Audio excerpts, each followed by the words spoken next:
verse 1 and verse number 5. Imisebenzi kaPostoli chapter 12 verse 1. Ngalesikhathi Herod inkosi waqala ukudingela nokuhlupha emalunga elibandla. Verse 5. Ngakho-ke Petro walondvolozwa ejele kodwa libandla belithandaza limnxusela kuNkulunkulu. Okay. Verse 5 to 9. Okay.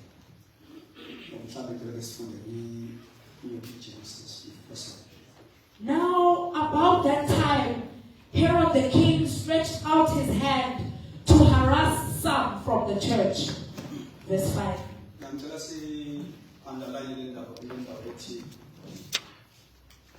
Herod stretched out his hand to harass some. Yes, sir. Amen. Yeah. Not all. Some. The devil is strategic whenever he's facing or he's fighting the church. It's not a person. It's very strategic. Actually, the kingdom of darkness is a well-organized kingdom. I'm not trying to promote it. But I'm telling you the fact. The kingdom of darkness is well organized, well structured. If you have time, you can read Ephesians 6, beginning from verse number 10 up to verse 12. You will see the strategic kingdom of darkness. The Bible tells us that we are against powers, principalities, rulers, wickedness. So what I'm trying to say, the devil and his kingdom, the kingdom of darkness, is a strategic kingdom. And trying to weaken its power. Whereas utility attacked areas in the church. One of the areas Usatane as attacker evangeli, if you want to weaken the power of the church, he attacked the operation of ministries and gifts. Because some ministries and gifts are also weapons of our spiritual warfare. They don't only equip and edify the church, but also zikhalise to class. Ukona imbi esingesinqobe nge-intercession if our ministries are not operating properly in the church. Are we together? Yes, we are.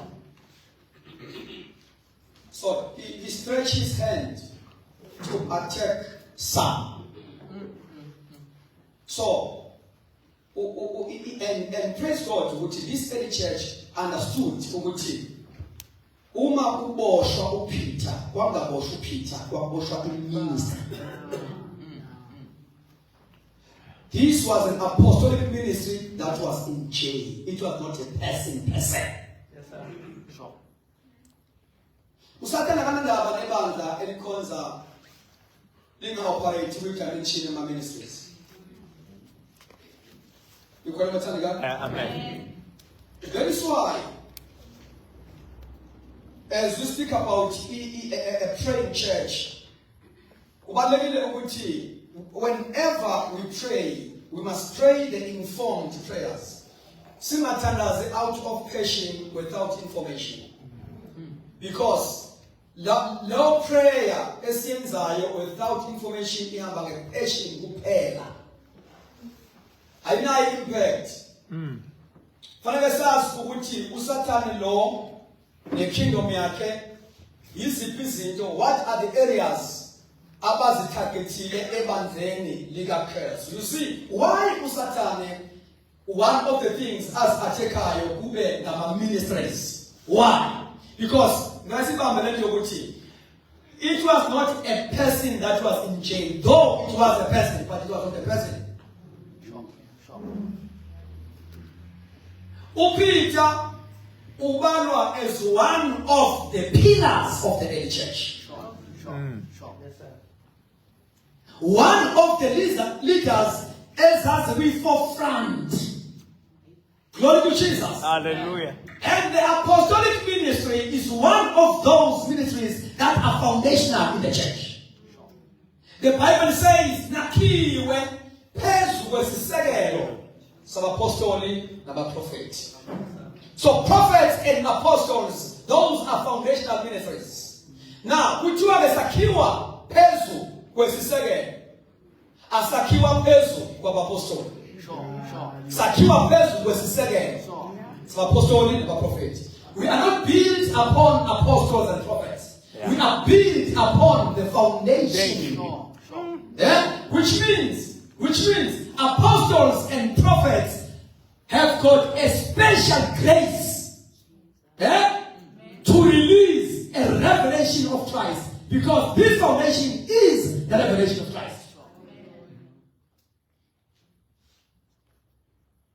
Can we close our eyes? John 8:1.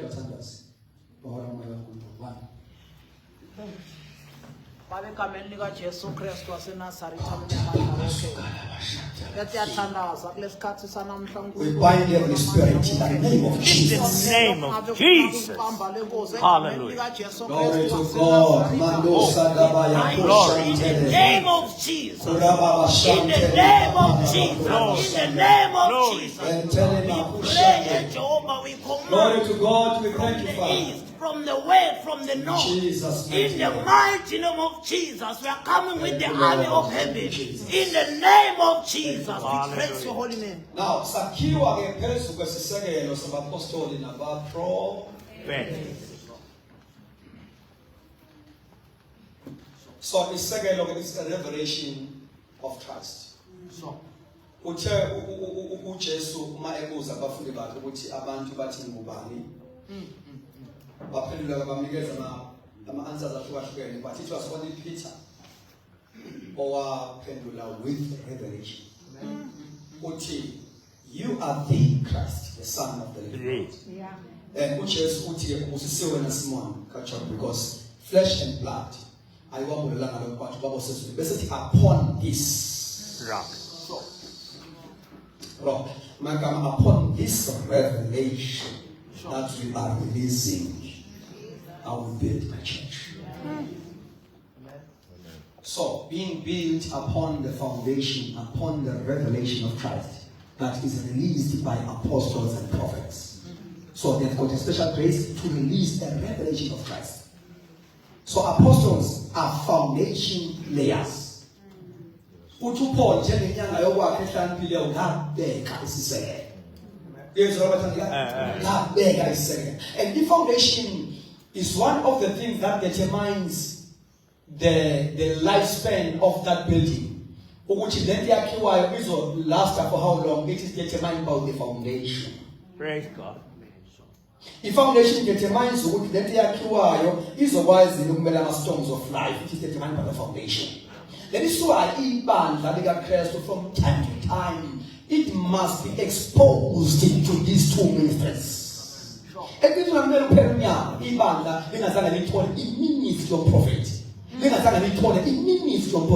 Because these people are laying the foundation in the church. Amen. As long as one person is, the foundation must be laid. Yeah. Oh, amen. You must ask yourself the reason why they devoted themselves to the apostles' doctrine. Why apostles' doctrine? Why not evangelist doctrine? Why apostles?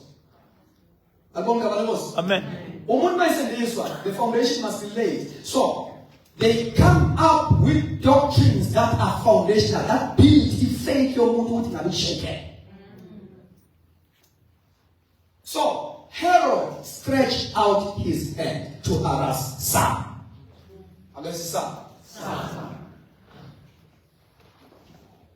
So we are saying, upon this rock I will build my church. La kuhlaselwa the ministry.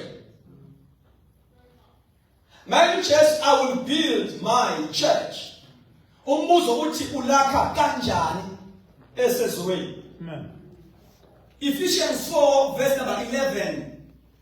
Ithi Bible uJesu uma ngabe esenyukile waya ngasehla, he released our ministries. He gave some to be apostles, some to be prophets, evangelists, teachers, pastors, and 5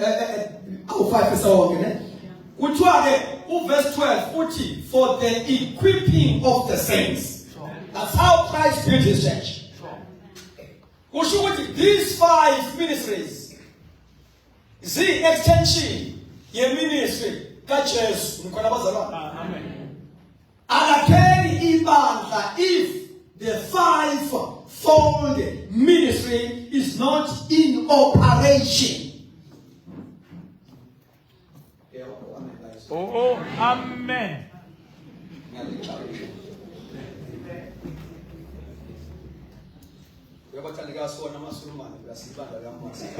Hallelujah. Please.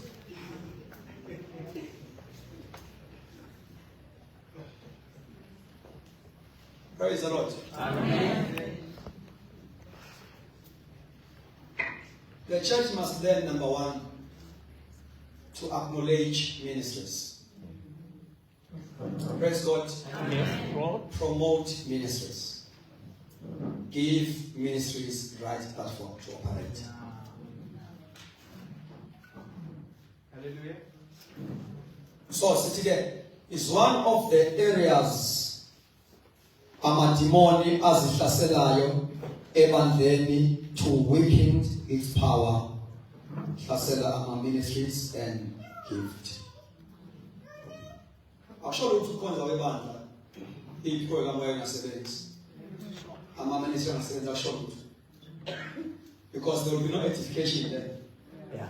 There will be no growth there. These 5 ministries are leadership gifts in the church. They are leadership gifts. Amen.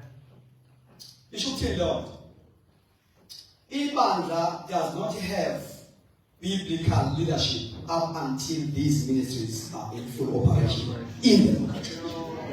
Hallelujah. Because ulama gift our 9 about 1 Corinthians chapter 12. Those are gifts given to the members in the body. It speaks of membership, ministry. Is pure. So is purpose is to basakane nazo, to edify one another. God, our ministries now are 5. I am equiper. Is a journey. I am equiper. I'm a gift, I am equiper, I am edify. But our ministries, I am equiper. Must I equiper? They bring maturity in the church. Jesus. Hallelujah. They bring maturity. He gave some to be this and that and that and that for the purpose of equipping the saints. Oh my God. Amen. Hallelujah. Okay. Let me give you, because yes, sir. Amen. Amen. As a church, we must know when we pray, what are we praying for? One of the things of what is an activation of ministries in the local church. Praise God. We must become Antioch local church. In Bible, evangelists Antioch, there were prophets and teachers in the local church. Oh, hallelujah. All right. You tell about city share some thoughts based on the importance of these ministries, which is to equip the saints. Amen. So we must pray. Glory to Jesus. Hallelujah. We must pray. Ukuthi uNkulunkulu each and every local church I grace. Ngala ministers. Nikona mathalika? Mhlawumbe ke ngiyibeke kanje. Now, ibandla likamoya aliziswele izipho zikhona. Yes, what am Zikhona.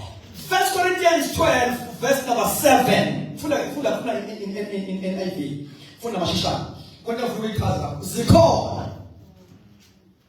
Ephesians also Ephesians 4 verse number 6, if I'm not mistaken. Those two scriptures. That's correct. Yeah. Chapter 12. Verse 7. But the manifestation of the Spirit is given to each one for the profit of all. Now, the manifestation of the Spirit is going to two. No, it is giving. You got Yes. It is Given. now. Which one? Actually, which is appeal? Which one? The manifestation of the Spirit is giving. Is given. Okay. Amen. Amen. The manifestation of the Spirit is given, and it is given for a purpose.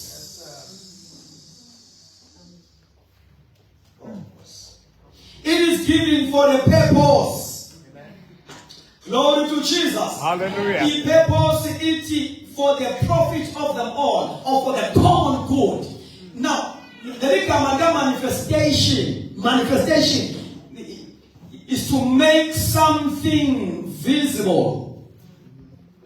The manifestation, I'm a gift, come on. You got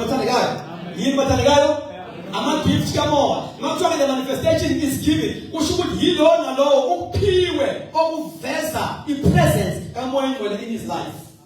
Yeah. So a concept about your Vesa, a manifesta, in presence, come on is an operation of gift. Jesus. Are you following what I'm saying? Hallelujah. The manifestation of the Spirit is given, and the manifestation of the Spirit are gifts of the Spirit. Vela, through gifts. Hallelujah. Yes. Akumele siniliswe ukhona lokuthi God is present. Yes, sir. We must be after his manifestation. Because as manifester, he addressed our needs.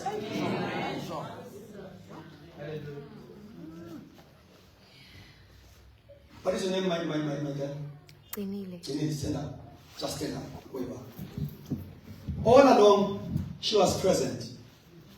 But but Joey Paramanje, he is manifesting himself.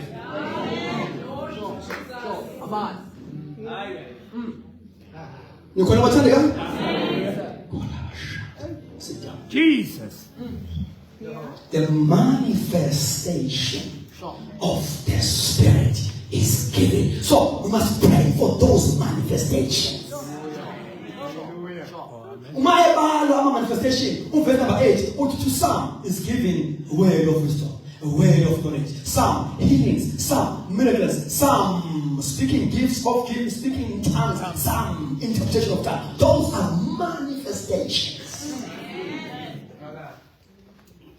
And other manifestations come on. Evangelism, miracles.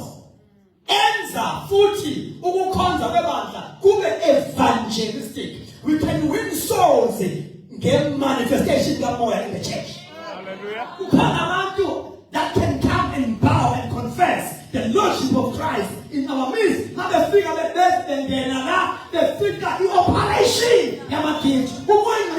manifest in our midst. Hallelujah. Read verse number 24, the very same chapter, 1 Corinthians. Verse 24. But our presentable parts have no need. No, 1 Corinthians chapter 12, verse 24. Is that one? Alright. But our presentable parts Chapter have 14, no I'm sorry. Chapter 14. Chapter 14. Sorry. 14. 1 Corinthians chapter 14, verse Yes. 24. But if all prophesy, and an unbeliever or an uninformed person comes in, he is convinced by all. He is convicted by all. Now, which one? If all prophesy, operator mama gift.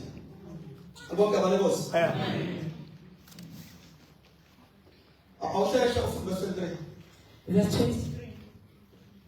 Therefore, if the whole church comes together in one place, and all speak with tongues, and there come in those who are uninformed or unbelievers, will they not say that you are out of your mind?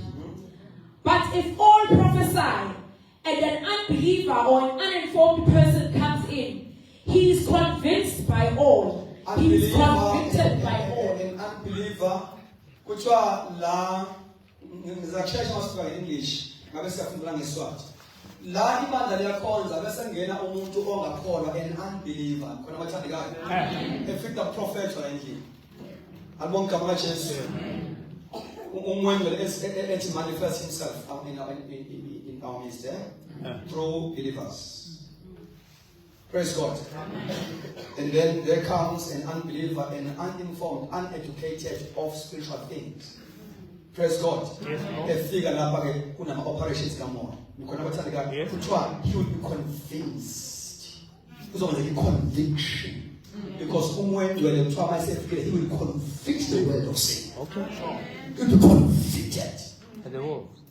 And Bible is officially when inhliziyo yakhe yodalwa. Praise God. Hallelujah. Verse 25. Verse 25. And thus the secrets of his heart are revealed. Yes. And so, falling down on his face, he will worship God and report that God is truly among you. You see? Praise the Lord. Now I'm telling you whatever she is. Oh, hallelujah. He will fall down and confess. Yeah. Surely the Lord is in this place. Hallelujah.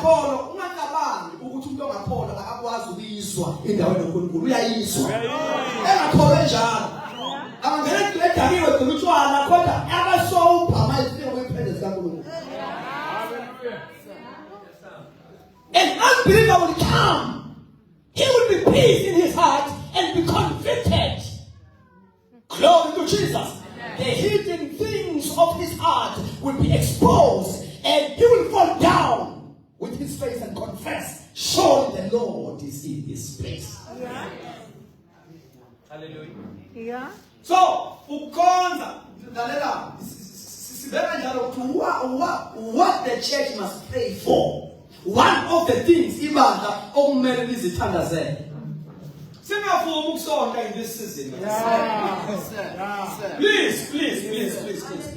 So dlala amademon.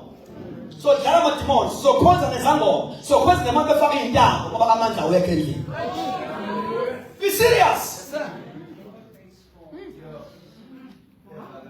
Ngiyabathize bakuthiwa kuthandaza abanye bashawusha bajahe ezweni. Ngekwenza ukuthi ministries i-ground ingekho prepared. I'm telling you. Don't be sham. And then expect to show my kids a miracles. You must charge the atmosphere first of all. Hallelujah. You must deal with the spirit of witchcraft in the area. Do you know why in revival of Philip Samaria was successful? You know why? God did not want to perform. What people are winning territory. That is why it report after the revival of Philip. I think this is verse number 5. If you know verse number 6, book of Acts chapter 8, which one? There was a great joy in the city. That's in summary. Ministry won souls, people were delivered, and also he won the territory. Hallelujah.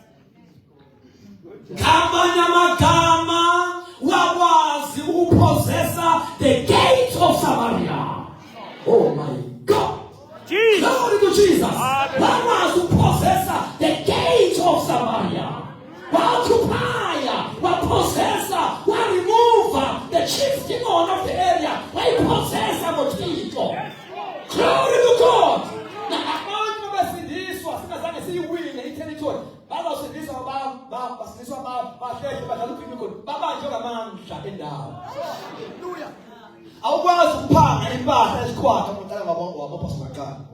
You must bind the strong man first. And this is why the spiritual muscle of the church in prayer must be very strong. And the ranking here, must be higher. Oh, praise God. Jesus.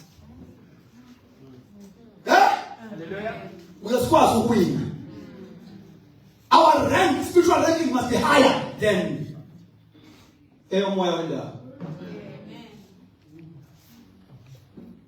Glory to Jesus. Hallelujah. Glory to Jesus. Hallelujah. Sometimes we must come in numbers like this for prayer session, not for the word. For prayer session. For prayer session. You know why it's figuring for Salem? One of the signs of which is in the Bible is a hunger for prayer. Hunger for prayer. Glory to Jesus. Not for sermons. Not for sermons.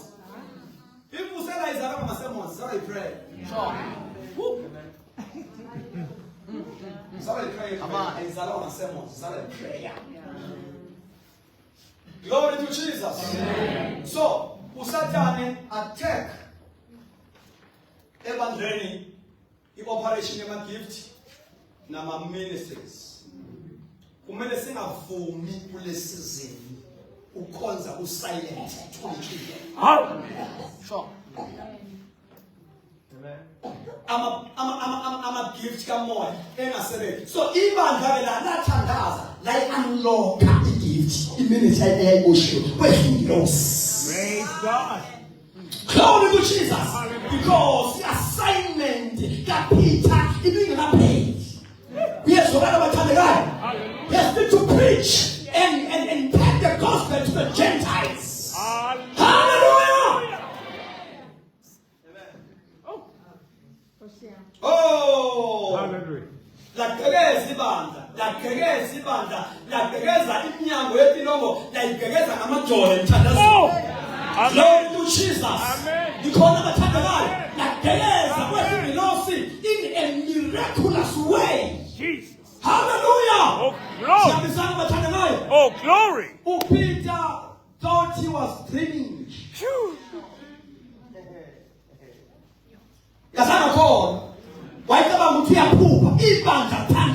May the Lord raise a praying church in our time. Oh, hallelujah. Glory to Jesus. Yes, a praying church. Yes, a praying church is a church that operates in a supernatural dimension. Yes. Glory to Jesus. Nothing is impossible with that church in Tanzania. Athemba ama-politicians, athembi ama-counseling ndawo, kodwa ama-politicians athemba kulo. I was speaking to my pastor here. Ngibona the area ngile develop ngakhona. Ngithi kusho ukuthi kuyathandazwa kule ndawo. Because iphaya abantu affect all structures of life. Sure. Amen. All and we must not be lazy, but we must reach a higher standard in prayer. Hallelujah. Amen. Ngoba le ndawo iyabangwa kwele mimoya. Yes. Iyabangwa le mimoya. Hallelujah. Asingavumi le ndawo ibe headquarters yamadimoni. Abe headquarters yamwendwe. Thola bashanda. Njengoba usezulwini is so prophetic. Abe headquarters yamwendwe. Le ndawo ayizala abavangeli, ayizala othisha, ayizala apostles, ayizala abantu, ayizala ama-missionaries. Yes, Lord.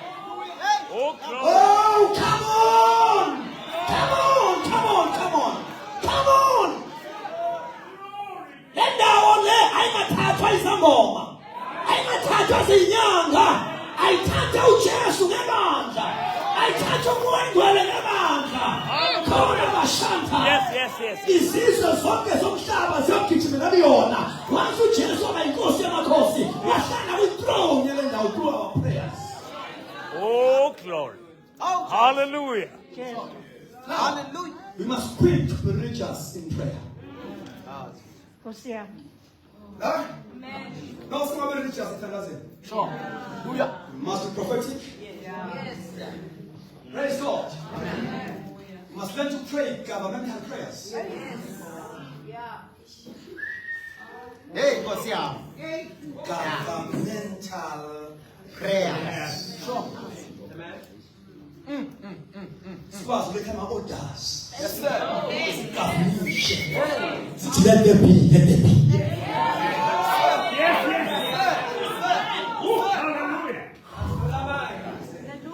Elijah prayed a governmental prayer.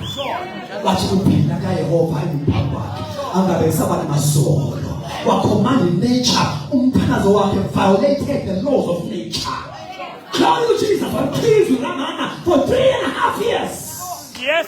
Hallelujah. Hallelujah. It's high time for the church to reach that dimension in prayer where we pray. Governmental prayer. Hallelujah. Accept at our words.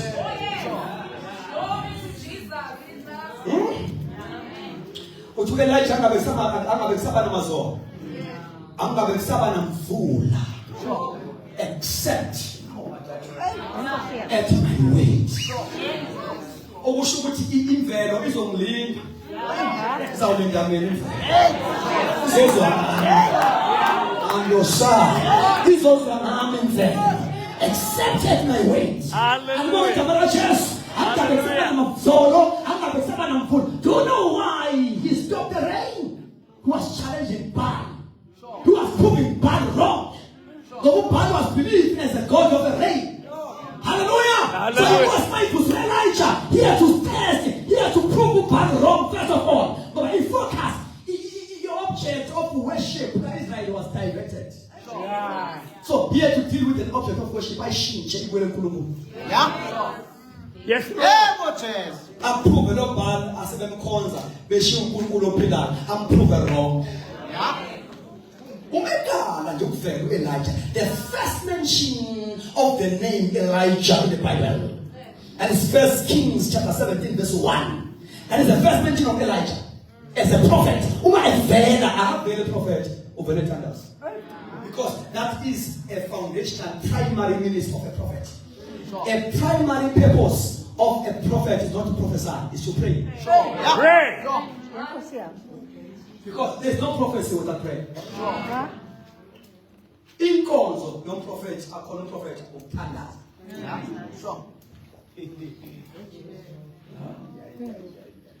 Yes, what I like. In cause of prophet, you can't be a prophet and be allergic in prayer. Come on now. You can't be a prophet who might be intercessor. Yeah. But you can be an intercessor who to not be a prophet. But I was not a prophet who might be intercessor. Yeah.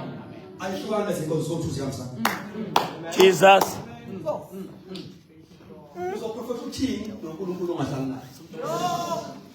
So prophet who team no kulungu ngayazi voice yakhe. But it's like my God, very Elijah. As a prophet, I have very prophet who very tenders against about declarations. Yeah. Governmental prayers.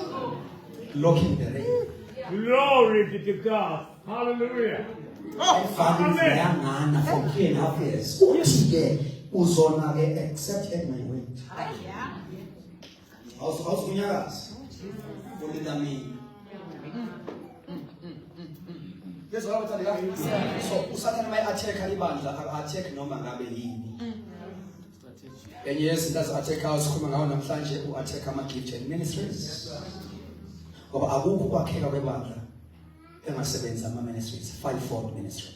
Yeah. Yo. Siyazwana mthanda? No, akukho. Konke ufuna sibuke ngokungathi wathixo sithi-ke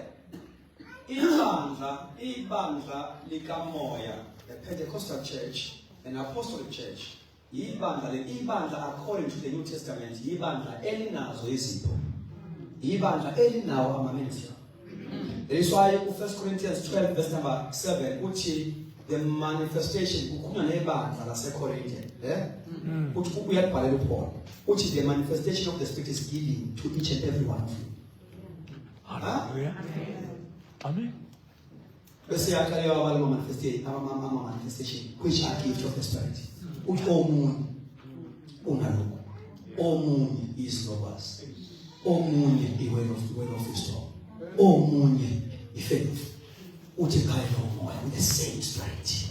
Praise God. God. Hallelujah. Enye into ukuba nesipho. Enye into futhi ukuthi ukuba naso sisebenze. Ungaba naso singasebenzi. Futhi ungaba naso ungabi aware of it. Futhi ungaba naso sisebenze kodwa singasebenzi in the right way. NjengaseCorinthian babe nazo be aware of it, sisebenza kodwa not properly. Was a disorder. Here to write a letter and bring order. That is why it's kunjani uma nihlangana yenzani kanje. Babe nazo isebenza kodwa misuse. It's done chaos instead of edifying the body of Christ. Yeah. Sure. Uma ebafundisa na-operation yazo, i-teaching kaPaul was not quenching ukusebenza kwazo, but he was promoting ukusebenza kwazo, but in a proper order. Yamuzwa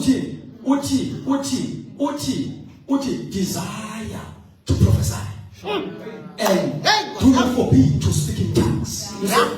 We are encouraged. The teaching is not quenching. There are sometimes when you teach, we are quenching what is there. Teaching that is quenching. So you see that one minute is order already. Why am I feeling my emotions? Yeah, I found this dogma. You see, I found this little letter without the Spirit, and letter kills.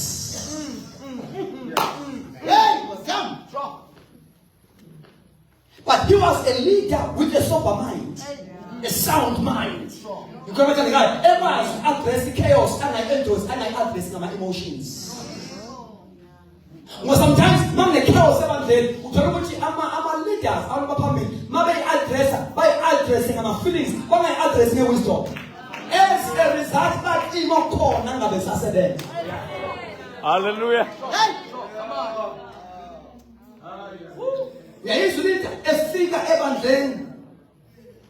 When a chaos, he said, when a chaos.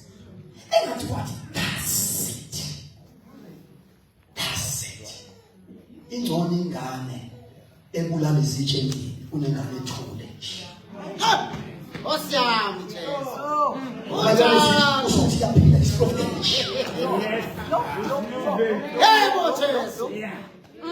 Hallelujah. Kunengane endorment ofana habe kwejova. Hey, what's up? Ingcono lefina ilungisiboda phela iyaphila. Yeah. Yeah. You see? So he came to them and addressing our gift with wisdom. Ngoba umzimba kaKristu lo. Umzimba must remain active. Come on, good people. Come on, good people. Must remain active. And our addressing ngokwe-condition abakuyo. Yeah. I-condition yabo iyabheka. Iyabheka i-condition yabo. Nukhona bathanda ngalo? Iyabheka i-condition yabo. Badevutha emoyeni bayafeba futhi ngabo. You see, bayavutha emoyeni bahambisana enkantolo futhi ngabo.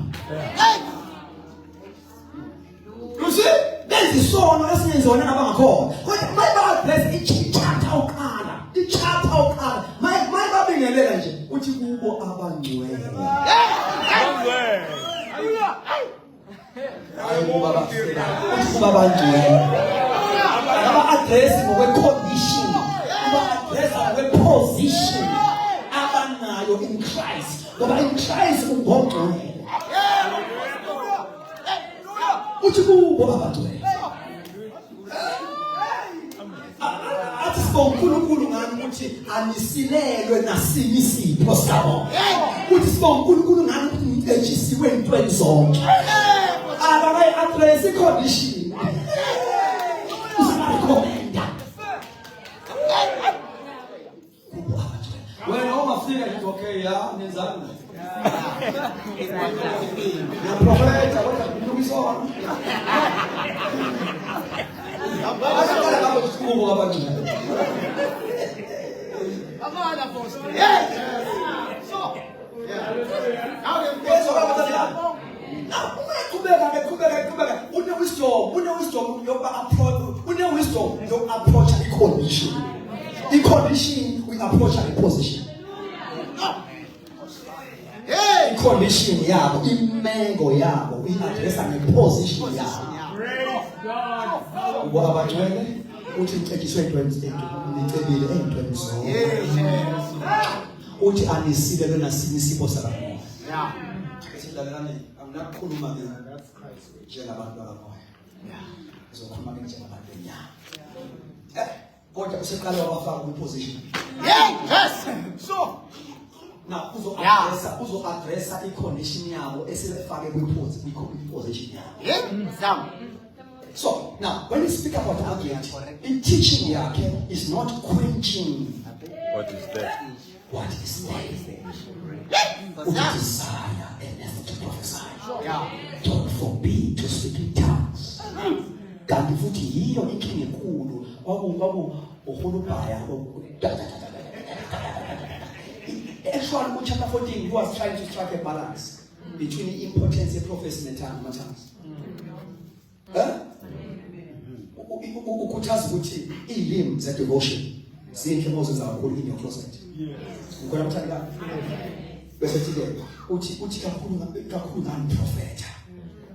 Ngoba man prophet you edify. Mhlawumbe soyithinda ke leyo before the end of this week. Ngikona mthanda No. yeah, ngoba akasho ukuthi abangathandazi ngolimi likamoya ebandleni. Uthi uma engekho ohumusha uthi akathuli uthi akazikhulumele yena. You should continue to pray but don't stand. Pray quietly. Don't stop the rivers.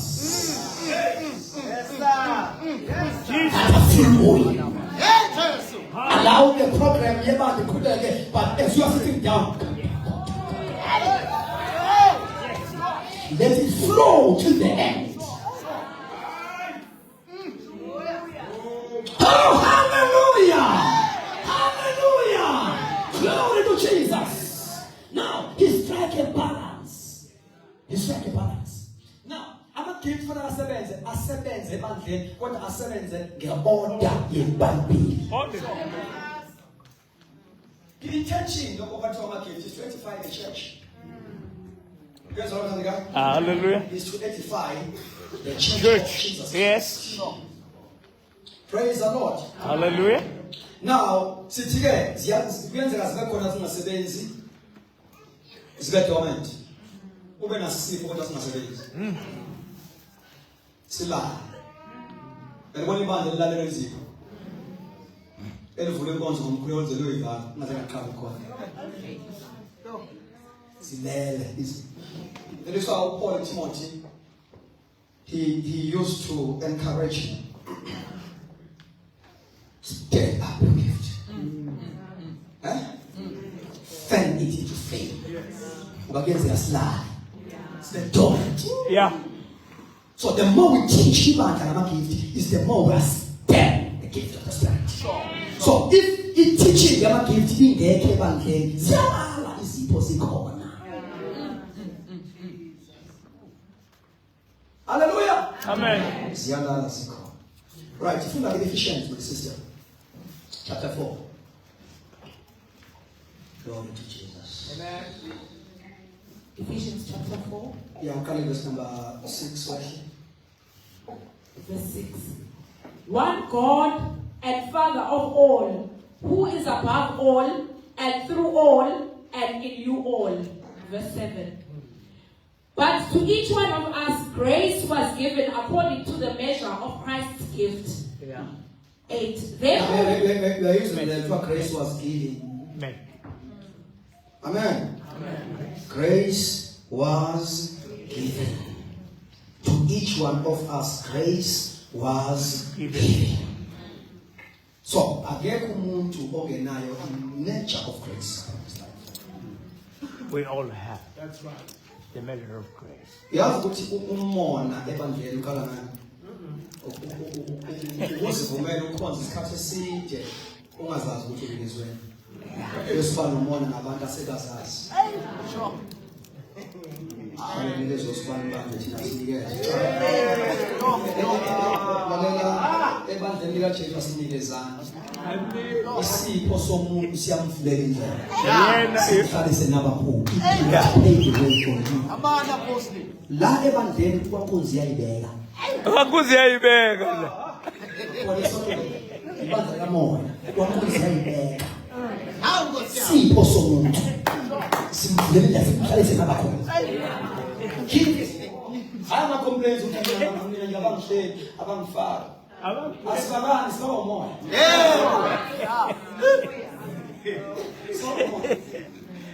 Hawu Jesu. Asibaka. Hawu Sinthe Mpostoli.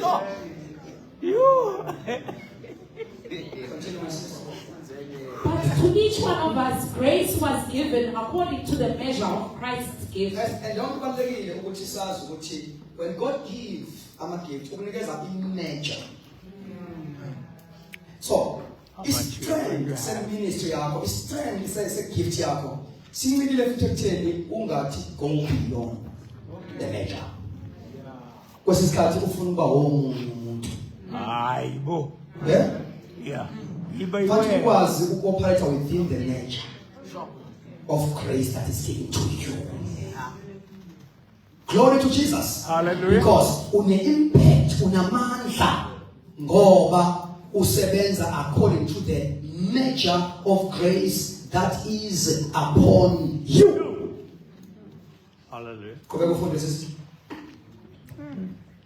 Therefore he says, when he ascended on high, he led captivity captive and gave gifts to men. Now this, he ascended. What does it mean? But that he also first descended into the lower parts of the earth. He who descended is also the one who ascended far above all the heavens, that he might fill all things. Yeah. And he himself gave some to be apostles, some prophets, some evangelists, and some pastors and teachers. Uyibambele ndawo ethi sana. For the equipping. Uyibambele ndawo ethi sana. Some. Uyamkhumbula uPaul ebuza ngalokho kwaseKorinte. Are you all apostles? Are you all teachers? Some. So ngalapho he gave some. Some. Because these are leadership gifts. Okay. It speaks of the headship kaJesu ebandleni. uJesu inhloko yebandla. I-headship kaKristu ebandleni is exercised through the fivefold ministry. Amen. Amen. Because Christ was an apostle, prophet, evangelist, teacher, and a pastor. So uma ngabe nyunga. Angathi manje ngizile verse number 10. Awuphinde verse 10 please. Verse 10. Yeah. He who descended is also the one who ascended far above all the heavens, that he might fill all things. Yes. So uthema ngabe senyukile-ke. Wanyukela endaweni engasentla. Kuthiwa that he might fill all things. Kubeka says. And he himself gave some to be apostles. Kusho ukuthi-ke uma esenyukele endaweni engasentla wayesenza abanye. Nikhona? Wenza abanye baba yini? Uyabona kusho ukuthi all the graces that was upon Christ during the day of Pentecost, all of them were released. Amen. Yeah. All of them were Released. released. Jokubona uElijah uma ngabe enyuka. There was a boy who was following Elijah by the name of Elisha. And this boy was not after the title of Elijah. Was not after the position of Elijah. but he was after the spirit, the mantle that was upon Elijah. Praise God. So uthi-ke ucela ukuthi umoya ka-Elijah phinde phezu kwakhe. So uthi-ke u-Elijah uMungu ngithathwa ngame amagama aqala manje ukhonze focus. Ngoba into kaNkulunkulu ayikhonza abantu ayithola abantu abakhonza be-bias. Bekhonza casual. Yeah. Uthi-ke Mungu ngithathwa so mayinyuka u-Elijah wayidedela imethi yakhe imethi abonke kaJesu wayithatha umfana waqala wasebenza ngayo wayiprova lapho Elijah agcine khona ukuyisebenzisa washaya umfula. Praise God. iJordan wavuleka amadoda nabaprofethi we observing bathi the spirit of Elijah Yes. is upon Elijah. Yeah.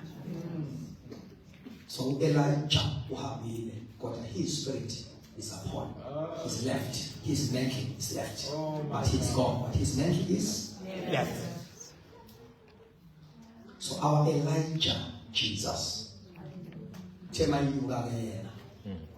according to verse number 10, we were released now. When's our body? But Elijah divided into 5. Yes, apostle. Yes, prophet.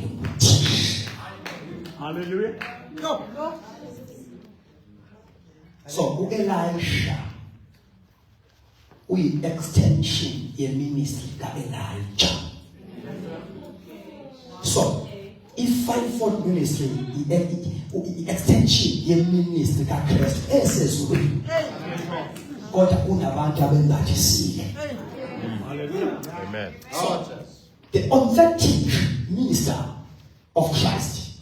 Authentic the 5-fold ministry. One of the signs obona ngayo. Njengoba amadoda ka-Elisha iwona afazile.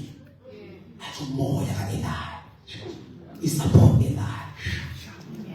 So people who are sent, assigned by Christ, wabenza baba zikhonzi zebanga. One of the signs you must see the spirit of Jesus upon them. No, not of competition. Not of being famous, not of money, to the spirit of Christ.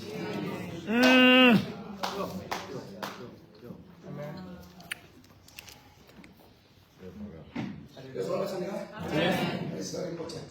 That is very important. Now, the role of 5-fold ministry in the church. Praise God. Amen.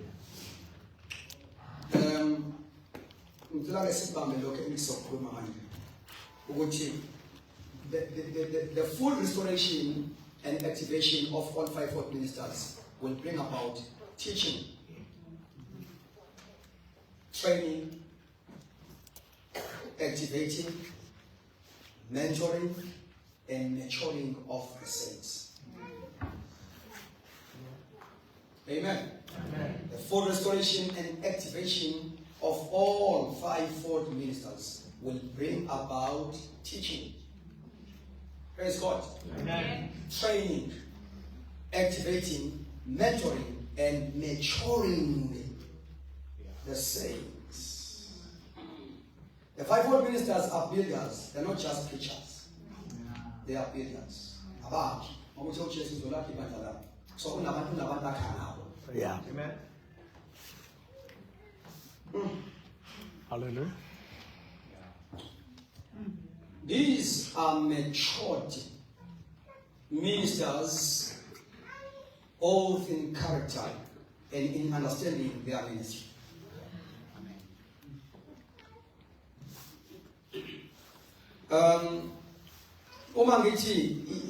These ministries, SO5, they are not just preachers, they are builders. Praise God. Yeah. It's because they don't impress. They minister for the purpose of doing the impact. Something must manifest there must be some fruits at the end of the day. Yes, sir. Yingakho abapostoli mabefika endaweni beshumayela behamba babuye babuye bazo-check ukuthi lento ababeyishumayela Yeah. ikhona bathandeka? No, babengathi umsebenzi wenzile ngoba ngifike ngashumayela indlu yonke yama ngenyawo. No, ayisho lutho leyo. Uma kwabantu ngenyawo kumele indlu yonke ushumayela kuyenzeka but akusho lutho. You cannot measure impact yeministry yakho ukubamba ngenyawo mangishumayela. Uthi Paul mayekhuluma naseGalatia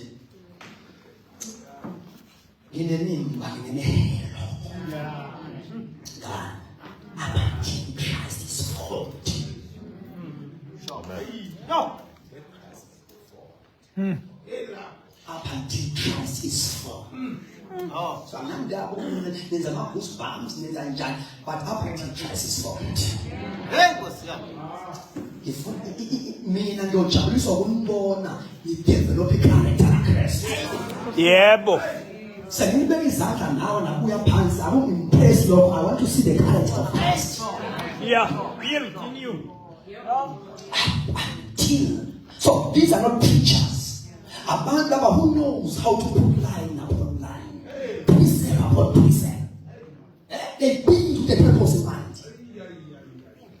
Here's what I'm telling you. So we can check. Glory to Jesus. We are so to Paul Ephesians, chapter 19, book of Acts. The word of God grew mighty and prevailing.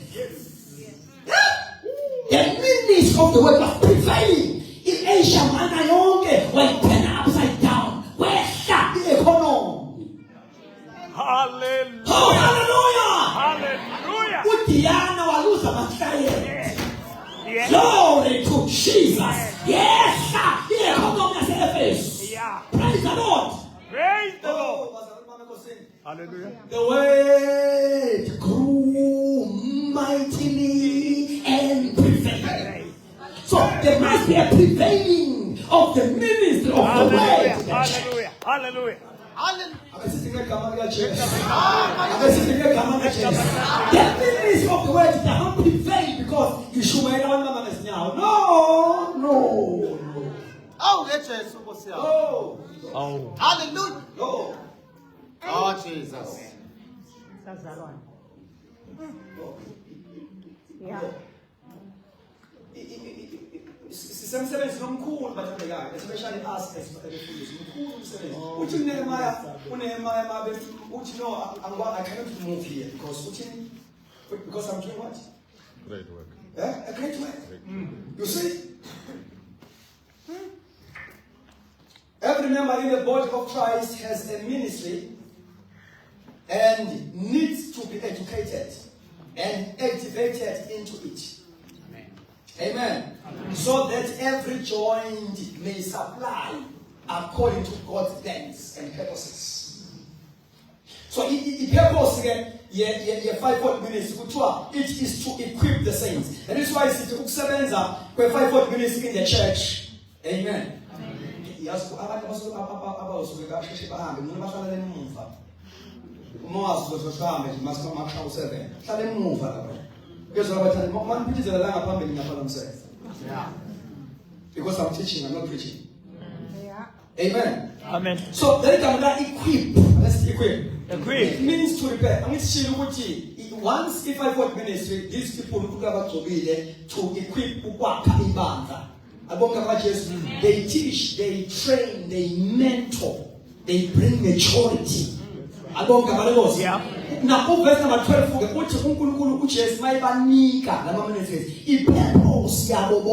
including about evangeli. Which one is to equip the saints? Sure.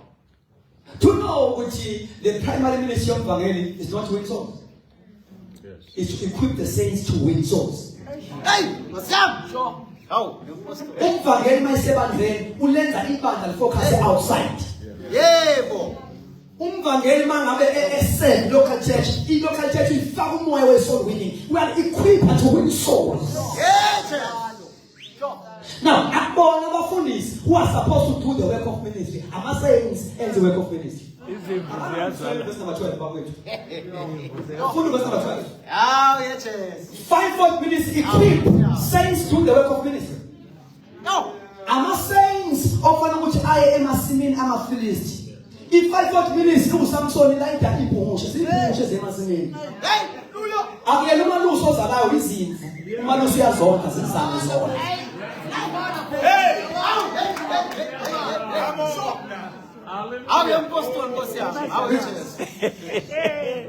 For the equipping of the saints. They equip the saints. Asho sonke? They equip the saints. I guess it's the purpose to why they have to equip the saints. For the work of Now, ministry. they equip the saints for the work of ministry. They equip the saints. Ukuzama saints ati do the work of ministry. Ukuzama saints ati minister. Hallelujah. Yamagama i-fivefold ministry esibiza ngabefundisi. Umsebenzi wabo ukuthi ibandla balenze likwazi ukuministerisha, likwazi ukukhonzana ngwama-gift alo. Uma besebenza ebandleni, they activate. God Jesus. Equipa, bavula amehlo, so that you discover your gift, you discover your role in the body of Christ, your assignment, you find your function. Yes. And then you begin to operate accordingly. Yes. Now, between once I'm saying I was ministerish, leyo nto izorizatha ekutheni ibandla libe umzimba okwazi ukuzakha ke manje. Ngoba onke amalungu ase-functional. Now, to equip the saints for the work of ministry. So once ibandla lakwazi ukuministerisha, what will happen after that? For the edifying of the body. Now the body will be able to edify itself. Now uma amalungu omzimba wakho onke active engekho dormant, uyakwazi ukuzigeza wena. Njengoba lapho uyigezile wayigqokisa ngoba umzimba unamalungu active. Hallelujah. Now siyamova ke lapho ekubeni sibe ibandla edepende kumfundisi. Sikwazi ukuzakha. Hallelujah. Umfundisi abe specialist. Specialist. Now if amalungu omzimba engekho active, umfundisi becomes a steering. I-steering umuntu ifilimi eningayo. Noma singafa kufanele sibe esibhedlela siyoqhubeka ayikwazi ukuba ifilimi isifili steering. Come on, Apostle. That becomes a one-man show. And ukusonda it's not the will of God. All members in the body of Christ are ministers. That is why abantu babeziliswa kwi-first century. Apostles, they make sure ukuthi baba-introduce umoya ngcwele. They are saved to serve. Abakwazi ukwazi ikhonzi bengabamatisiwe ngamandla kamoya ngcwele. So this why babe ba-introduce umoya. Once afika amandla, awukwazi ukwehlelwa bese uba void of the gift. Mayefika umoya ngcwele akafiki empty-handed, ufika ephethe izipho. Yeah. Glory to Jesus. Basebenza kanzima abafundisi ebandleni elingalikhuphwana. Hawe Apostle Nkosi yami. Ayibize manje umzimba ohlezi kwi-wheelchair. Hey Nkosi yami. Ngoba umncike emseni wabanye abantu. Ngesinza. Ubekela. Hey Nkosi yami. Uzophinde nafuthi ngokukhulu futhi. Linjalo ibandla eli-dormant ima-gift. Ngesinza. And ku wrong ukuthi ube no 20 years, 15 years sindisiwe usadinga ukwelusa. Awubeka namanje lwami. Hey Jesu Nkosi yami. Hey, so. Abafika. Hallelujah. Abafika ngishobele manje. Ilokhathi sokufika sino. This is a center of training. Yeah. This is a camp of soldiers. Kuthena abantu ukuze bakwazi ukuzimela. Bamele ukholo lwabo. Mfundisi or non-mfundisi. I serve God's purpose.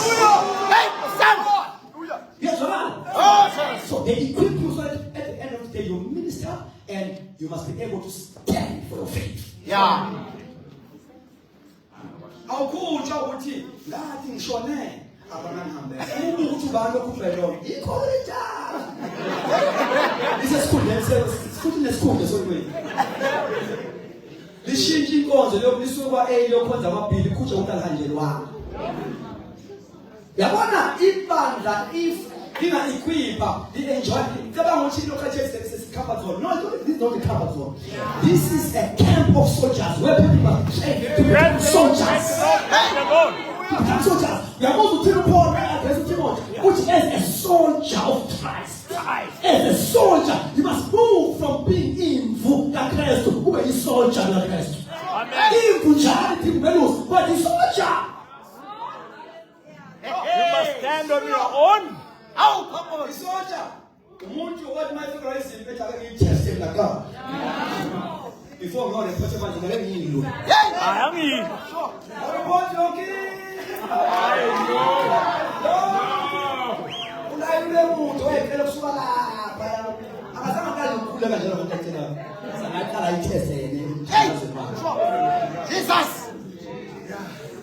Bawubona ibandla enabantu abadala basakholelwa ukuletha ama-prayer request. Ikolo lidala. Usine apostol. Lidala. Iyanza leyo Jesus. Nkosi yami. Umwabuka nama-prayer request, nama-prayer items akhe Nkosi yami. Ishingane kaSunday school uyibhalele.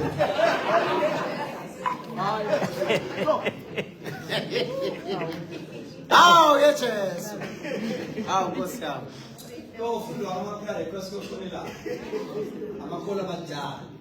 First time ama-prayer request ama-new convert. Yeah.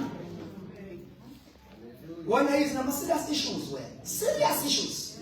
Serious issues. Futhi wabonile ukuthi no sengithwale ngathwala sengidinga bakwethuke manje. Serious issues. Serious issues. You see? Hayi intwanyana nje. Ezimosha isikhathi service. Nkosi Jesus. Come with serious issues. Yeah. Okubonakala ukuthi no. Uhlasela isotsha. Akuhlasela ubhele enkosini. Isotsha uhlasela. Yes. Yes. Hey, wena apostol. Now, we're trying to equip the saints. Yes. Equip means to prepare, to adjust, make fit. Because if I put this, my equip equipment are fit for service.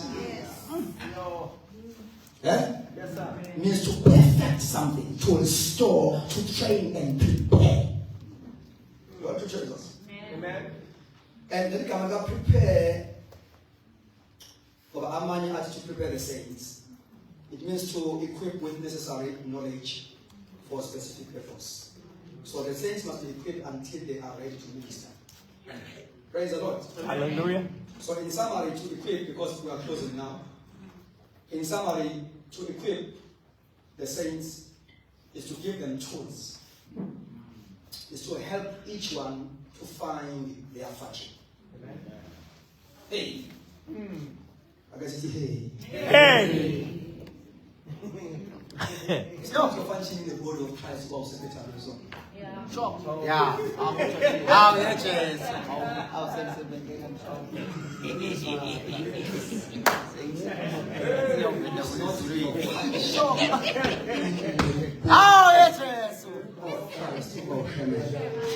Nkosi yami.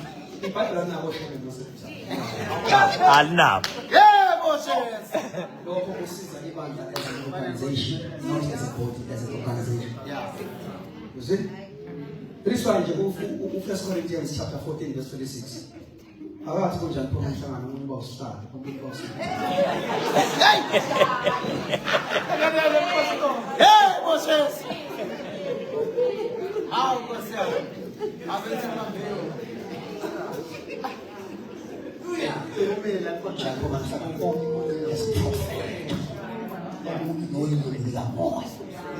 So nakubamba lokhu secretary uzawungeni ke la. La expectation yabo where cabanga ukuthi lento yakho no, it's not a function in the body.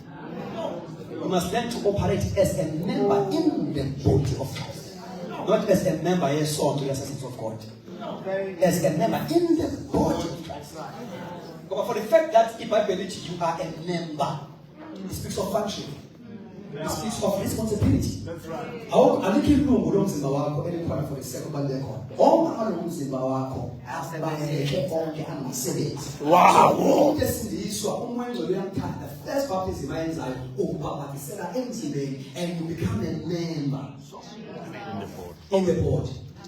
So to be a member in the body speaks of function, speaks of responsibility.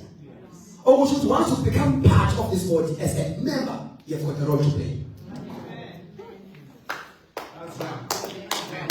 Can you tell about it? How yes, Jesus. Hallelujah.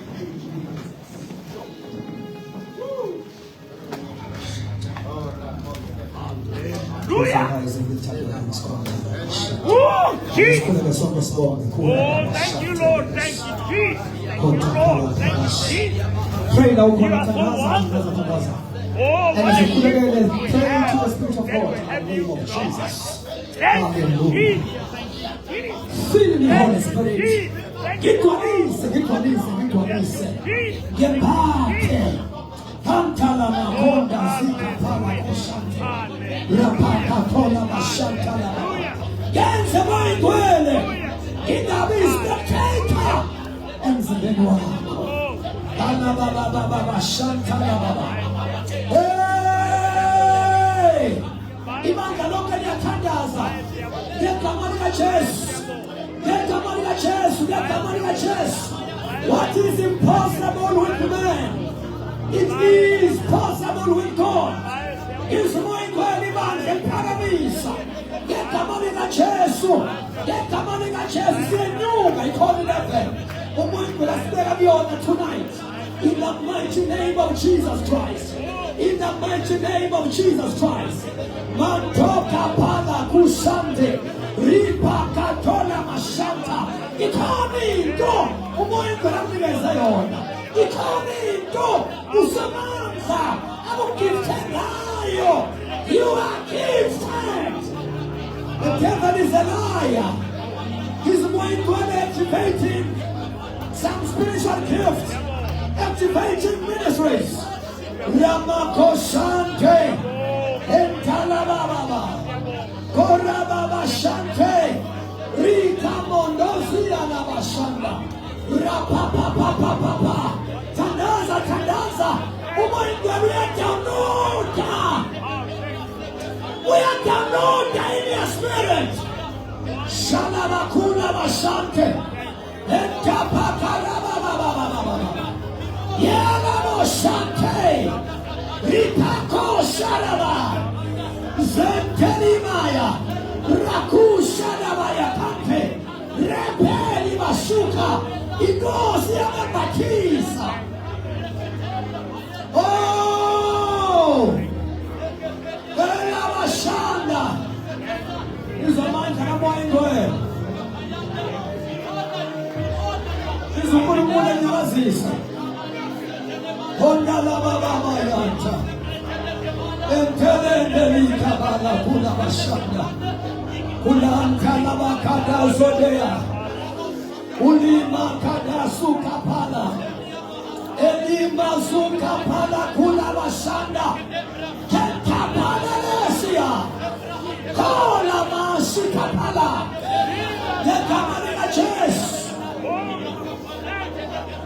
Holy Spirit, help me to discover my gift. Help me to discover the gift and calling my assignment. In the name of Jesus, I want to lay hands upon those people. If you say tonight,